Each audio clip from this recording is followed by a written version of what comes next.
Welcome again to VGT Educare channel. Hope so आप सभी अच्छे होंगे। आपने अभी तक का लास्ट वीडियो देख लिया है, तो इस वीडियो में हम आगे के एक्सरसाइज या आगे के चैप्टर्स को करेंगे। सो फिर से वही रिक्वेस्ट करता हूं कि अभी तक का आपने अगर मेरे चैनल को सब्सक्राइब नहीं किया है सो प्लीज़ चैनल को सब्सक्राइब करें। और अगर आपको हमारी वीडियो पसंद आ रही है और इसी प्रकार के वीडियो आपको और भी चाहिए सो प्लीज़ कमेंट करें और इसे लाइक करें। So let us start our exercise. देखो statistic a branch of mathematics which deals with the data analysis। जितने भी टाइप के डेटा होते हैं, डेटा आज की इसमें जितने भी टाइप के हमारे डेटा होते हैं, what do you mean by data? Data का मतलब क्या होता है? इंफॉर्मेशन। डेटा का मतलब क्या होता है? इंफॉर्मेशन। किसी भी टाइप का डेटा जो होता है, जो हमारे पास अवेलेबल है, that is nothing but the information. अब जब हम क्या करते हैं, उसी डेटा का एनालिसिस करते हैं। एनालिसिस करने का मतलब क्या है कि हम डेटा को क्या कर रहे हैं, देख रहे हैं किस टाइप का डेटा है, प्लस डेटा में क्या क्या इंपॉर्टेंट चीजें हैं, या डेटा को हम क्या कर रहे हैं, अरेंजमेंट कर रहे हैं। So that is analysis of data is called as a statistic. Analysis of data that is called as a statistic. तो इसमें हम डेटा को क्या करते हैं, एनालिसिस करते हैं, इस तरीके से डेटा को अरेंज किया जाता है। ठीक है। अब इसमें डेटा एनालिसिस में सबसे इंपॉर्टेंट चीज क्या आता है कि आप जब भी डेटा को रिकॉर्ड कर रहे हो, तो डेटा को रिकॉर्डिंग करते समय बहुत सारी चीजें हम देखते हैं। फिर recording, after recording the data, recording the data का मतलब ये नहीं कि उसको रिकॉर्ड कर रहे हैं। रिकॉर्डिंग का मतलब क्या होता है, जब हम डेटा लिख रहे हैं। ठीक है। तो डेटा रिकॉर्डिंग का मतलब क्या होता है, डेटा लिखना, इंटरप्रिटेशन करना। ठीक है। अब इंटरप्रिटेशन करने के बाद हम उस डेटा का जब भी यूज करते हैं, तो यूज करते समय हम एक सिंगल वैल्यू निकालते हैं, जो सिंगल वैल्यू क्या करते हैं, पूरे डेटा को रिप्रेजेंट करते हैं। The value which represent the whole data, जो पूरे डेटा को रिप्रेजेंट करता है, वही सब चीजें हम देखने वाले हैं। जिसमें आपका तीन चीजें आएगा, एक आएगा मीन, दूसरा आएगा मीडियन और तीसरा आएगा मोड। ये आपने लास्ट ईयर भी देखा है। ठीक है। पहले हम लोग थोड़ा एक डेटा को देख लेते हैं, कितने टाइप के डेटा होते हैं।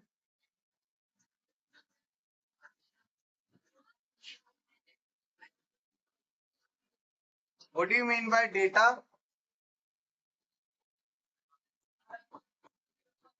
डेटा का मतलब क्या होता है, इंफॉर्मेशन होता है। किसी भी टाइप के इंफॉर्मेशन को जब आप रिकॉर्ड करते हैं, और रिकॉर्डिंग डेटा, रिकॉर्ड करना मतलब क्या होता है, उस डेटा को हम लिख रहे हैं, तो उसी डेटा को हम क्या बोलते हैं, उसी इंफॉर्मेशन को हम क्या बोलते हैं, डेटा बोलते हैं। अब there are three types of data. हम डेटा को तीन पार्ट में डिवाइड किए हैं। पहला होता है raw data, ungroup data and group data. Raw data, ungroup data and group data, ये सब आपने लास्ट ईयर पढ़ के रखा हुआ है। Raw data, the data which is arranged रफली, इस डेटा को हमने रफली अरेंज किया हुआ है। फॉर एग्जांपल, जैसे सपोज करो कि आप किसी पिकनिक स्पॉट पे जा रहे हो, और पिकनिक स्पॉट पे आपको अलग अलग लोकेशन घूमने को मिला, और अलग अलग लोकेशन पे जितने भी नंबर ऑफ ट्री आपको दिखे, आपने रिकॉर्ड किया, इन शॉर्ट आपने लिखा। तो आप उसको कैसे लिखोगे, ऊपर लिख दोगे नंबर ऑफ ट्री। ठीक है, ऊपर लिख दिया हमने नंबर ऑफ ट्री, किसी जगह पर 5 मिल गया, किसी जगह पर 6 मिला, किसी जगह पर 2 मिल गया, किसी की जगह पर 1 मिल गया, कहीं मिला ही नहीं, कहीं 8 मिल गया। तो इस तरह मैंने क्या किया, डेटा को रफली अरेंज किया। ये जो रफली अरेंजमेंट ऑफ डेटा होता है, जिसमें कोई मेथड यूज नहीं करते, किसी भी तरीके से हम डेटा को अरेंज करते हैं, that is called as a raw data. ठीक है। Then ungroup data, ungroup data that is a arrangement of data in a particular order, एक पर्टिकुलर ऑर्डर में अरेंज कर दिया। ठीक है। अब इसमें कैसा रहता है, इसमें ऑर्डर अरेंजमेंट करते समय हम क्या देखते हैं, लोकेशन को ध्यान में लेके करते हैं, या जो भी हमारा सब्जेक्ट है या जो भी हमारा टॉपिक है, उसके हिसाब से अरेंजमेंट ऑफ डेटा होता है। जैसे सेम मैंने क्या बोला कि आपको रिकॉर्ड क्या करना था, नंबर ऑफ, फॉर एग्जांपल जैसे समझो कि आपके स्कूल में, ठीक है, आपके स्कूल में हमको क्या करना है कि कौन से क्लास में कितने गर्ल्स हैं वो हमको अरेंज करना है। तो मैं इधर क्या लिखूंगा, मैं पहले इधर लिख दूंगा नंबर ऑफ गर्ल्स,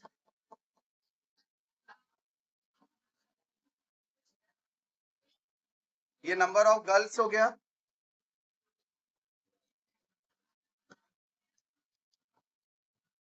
अब कैसा होता है, क्लास वाइज अरेंज कर रहे हैं, तो इधर मैं क्या लिखूंगा, क्लास लिख दूंगा,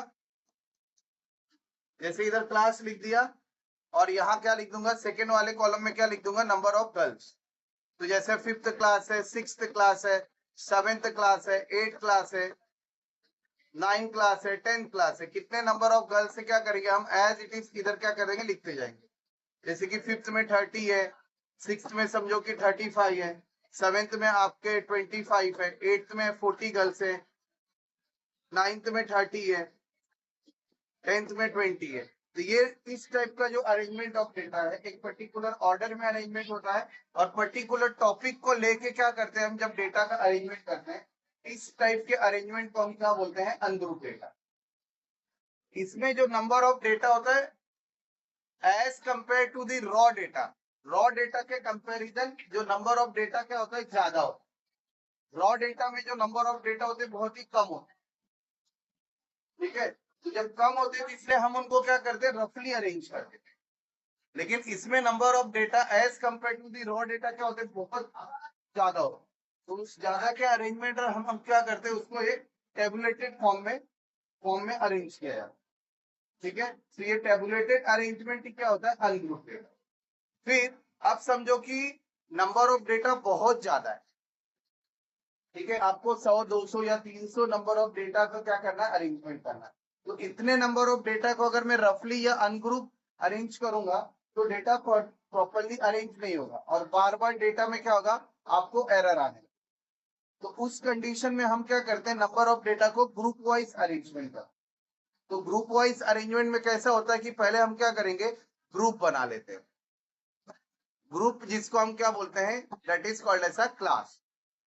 जैसे कि फॉर एग्जांपल आपको आपके स्कूल में पूरे number of student age wise number of student count करना है, एज वाइज।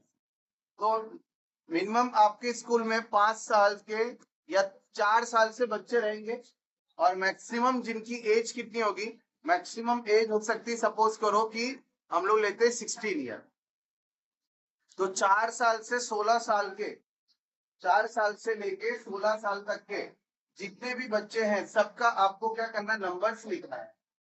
तो आप इसको ऐसा तो नहीं लिख सकते हो 4, 5, 6, 7, 8, 9, 10।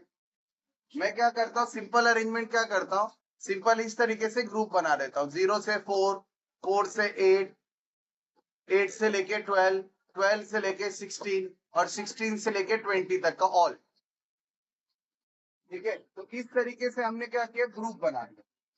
अब ये ग्रुप बनाने में हमको बेनिफिट क्या होगा, ये ग्रुप बनाने में हमको बेनिफिट होगा कि मेरे को ज्यादा रिकॉर्डिंग नहीं करना, मतलब ज्यादा नंबर ऑफ डेटा नहीं लिखना, सिर्फ मैं सीधा सीधा एक क्या बोलूंगा, 0 से लेके 4 ईयर तक के जितने भी स्टूडेंट है खड़े होगा, कोई नहीं है तो हो गया डैश। फिर बोलूंगा 4 से लेके 8 तक के जितने भी स्टूडेंट है खड़े होगा, तो मेरे को पर्टिकुलर नहीं सर्च करना पड़ेगा कि 4 ईयर वाले खड़े हो जाओ, 5 ईयर वाले खड़े हो जाओ, 8 ईयर वाले खड़े हो जाओ। मैं क्या करूंगा, एक ग्रुप खोलूंगा, और वो ग्रुप का ही काउंटिंग क्या करूंगा, मैं इसमें लिखूंगा। तो इस टाइप का जो डेटा का अरेंजमेंट होता है, that is called as a group wise data arrangement. अब देखो, जब भी हम कोई ग्रुप लिखते हैं, जिसको यहां मैंने क्या लिखा है, क्लास लिखा है। So there are two types of the class, there are two types of the class.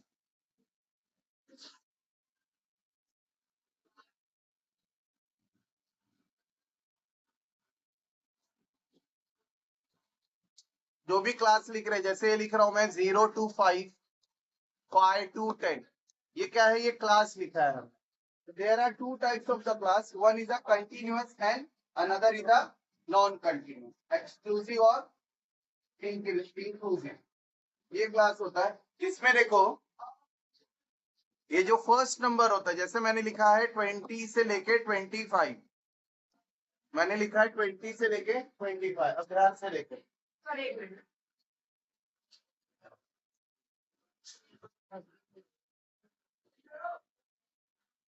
10A ना, आप लोग का पीटी रहेगा फ्राइडे को, कभी रहेगा? तो आप लोग जब थर्सडे को सब लोग पीटी ड्रेस पहन के आते हो, सैटरडे को आते थे, तो वो अब नहीं रहेगा। जिस दिन पीटी रहेगा उसी दिन पीटी ड्रेस पहनना है, proper brown socks, blue ribbon, proper uniform रहेगा, तो ग्राउंड पे जाओगे, राइट? क्या रहेगा आपका day? Friday 10A, time 11:30 to 12:30, diary में लिखो।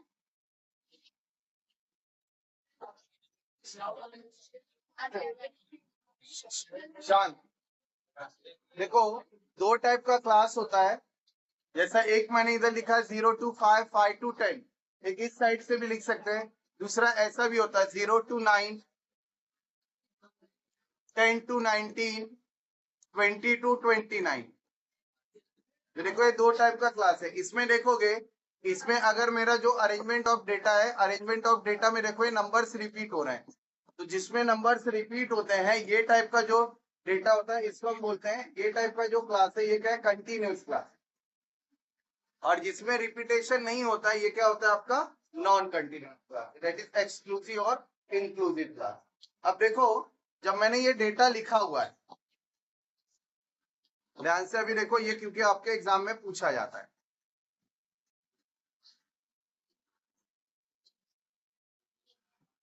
सपोज मैंने ये नंबर लिखा हुआ है 20 से लेके 25, ये देखो ये जो बीच में लाइन डाला हुआ है इसका मतलब माइनस नहीं होता है, थोड़ा दिमाग में रखना, नहीं तो बहुत सारे टैलेंटेड माइंड वाले लोग इसको माइनस समझते। तो 20 to 25, ठीक है, ये जो आपका फर्स्ट नंबर है ये होता है lower limit of the class.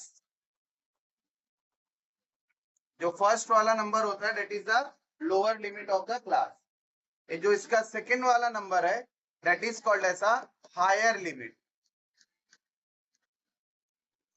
That is called as a higher limit of the class. ये फर्स्ट क्या होगा? लोअर लिमिट, और सेकंड क्या होता है? Higher limit. क्या? That is also called as a upper limit.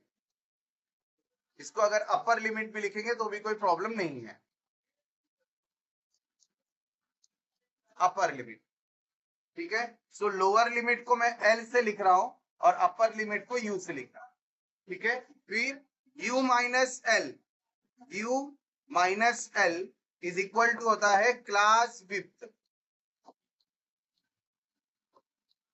That is called as a height of the class.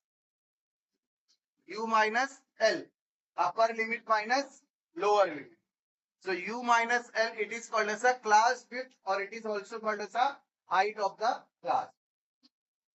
Then u plus l upon 2, u plus l upon 2 is called as a class mark.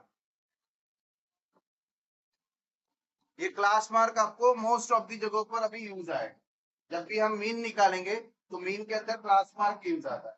So class mark कैसे निकालते हैं? u plus L upon 2, upper limit plus lower limit, upper limit plus lower limit upon 2, so u plus l upon 2 that is called as a class mark, और it is also called as a mid class value। और क्या बोलेंगे इसको? it is called as a mid class value। Clear? समझा ये?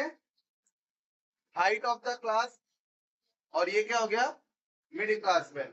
किसी किसी जगह पर हाइट ऑफ द क्लास को h से नोट डिनोट किया गया है, तो कहीं कहीं आपको हाइट ऑफ द क्लास को g से डिनोट करें, तो दोनों का मीनिंग आप लोग समझ जाना।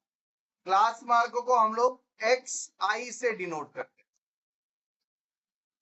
क्लास मार्क को किससे डिनोट करते हैं? xi से। Now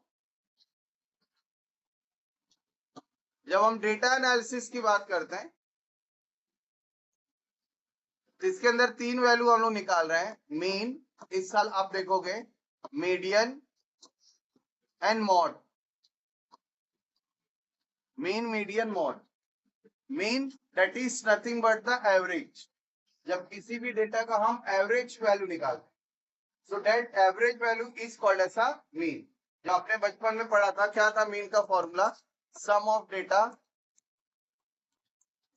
data upon number of data, that is nothing but the mean.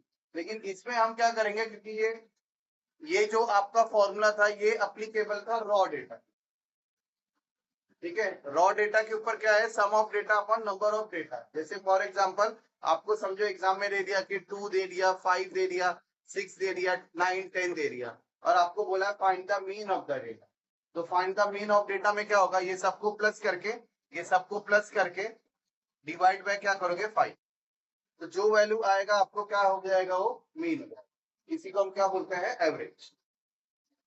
फिर जब इसको अनग्रुप में जाओगे तो अनग्रुप में अगर आपको याद रहेगा फॉर्मूला था summation of F I x I upon summation of F I या एन, ये वाला डेटा, ठीक है। और जब यही ग्रुप में जाएंगे, क्लास वाइज अरेंजमेंट में जाएंगे, तब इसी मीन को हम क्या करेंगे? 3 मेथड से। जो फर्स्ट मेथड इसके अंदर होता है डायरेक्ट मेथड। फर्स्ट वाला जो मेथड है आपका क्या होगा? Direct method. सेकेंड मेथड होगा आपका एज्यूमिंग मीन मेथड,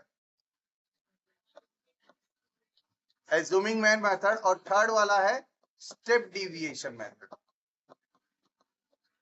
ये 3 मेथड से हम लोग मीन निकाल।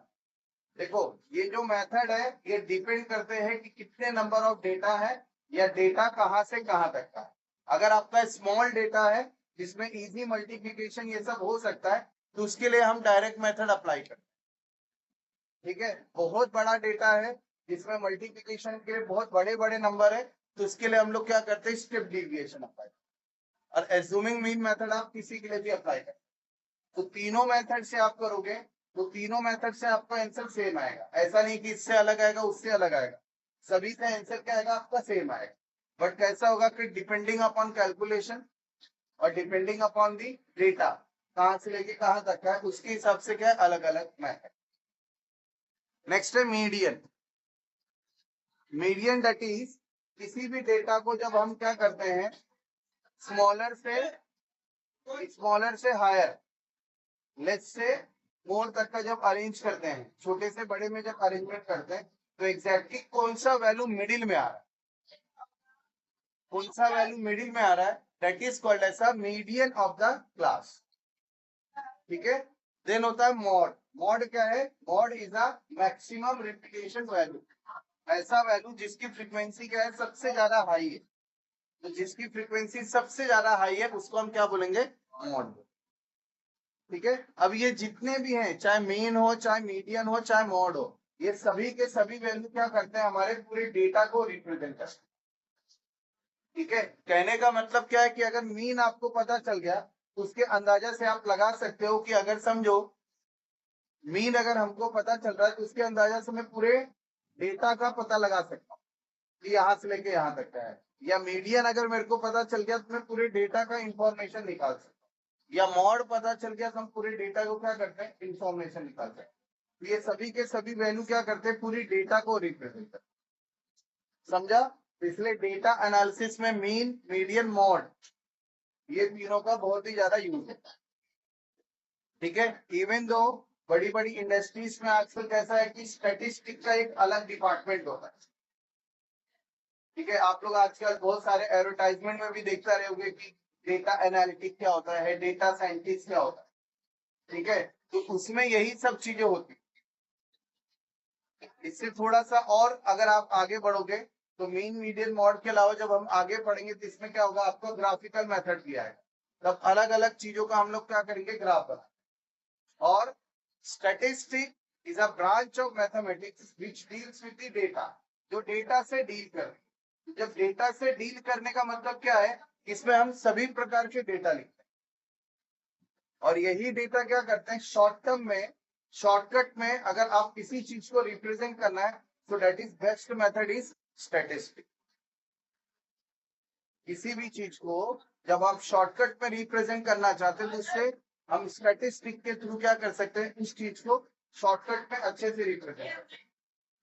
समझ में आ रहा है? जैसे अगर समझो कि मेरे को क्या करना है, कोई एक XYZ कंपनी है और उसका 1 साल में उसने कितना खर्च किया है, ये निकालना है। तो अब अगर आप इसको थ्योरेटिकली लिखते हो तो आपको हर डे का लिखना पड़ेगा, हर डे का तो नहीं, कम से कम आपको हर मंथ का लिखना पड़ेगा। लेकिन अगर इसी को मैं स्टैटिस्टिक के थ्रू लिखता हूँ, स्टैटिस्टिक के थ्रू लिखता हूं तो मैं क्या करूंगा, मैं सिंपल वे में एक ग्राफ बना दूंगा, एक सिंपल वे में इधर एक ऐसा ग्राफ बना दूंगा, ठीक है। इस ग्राफ में यहां लिख देता हूं नंबर ऑफ डेज, इधर नंबर ऑफ डेज लिख देता हूं और इधर लिख देता हूं एक्सपेंस, और मैं सिंपली क्या करता हूं, ऐसा ऐसा ग्राफ बना देता हूं, जो भी ग्राफ है ऐसा, ठीक है। तो ये ग्राफ क्या करेगा, 0 डेज से लेके 365 डेज तक का हम बना सकते, मतलब इन शॉर्ट पूरे साल का एक्सपेंस मेरे एक ग्राफ में आ सकता है। पूरे साल का जो एक्सपेंस है एक सिंगल ग्राफ पेज पे क्या कर सकता है, आ सकता है। तो कहाँ आप थ्योरेटिकली लिख रहे हो, डेली का आपको लिखना पड़ रहा है, और कहाँ आप उसको क्या कर रहे हो, ग्राफिकली प्रेजेंट कर रहे हो। तो एक पेज आपका क्या करेगा, पूरे साल भर की चीजों को एक्सप्लेन कर सकते। So that is the use of statistic, जो आज के इसमें कैसा है, आज के इसमें काफी डिमांड पे, समझा। सो दैट इज ऑल्सो किसमें यूज होता है, डेटा साइंटिस्ट जो होते हैं, डेटा एनालिटिक जो होते हैं, या डेटा इंटरप्रेन्योर जो होते हैं, ये सब क्या करते हैं, यही देखते। क्लियर।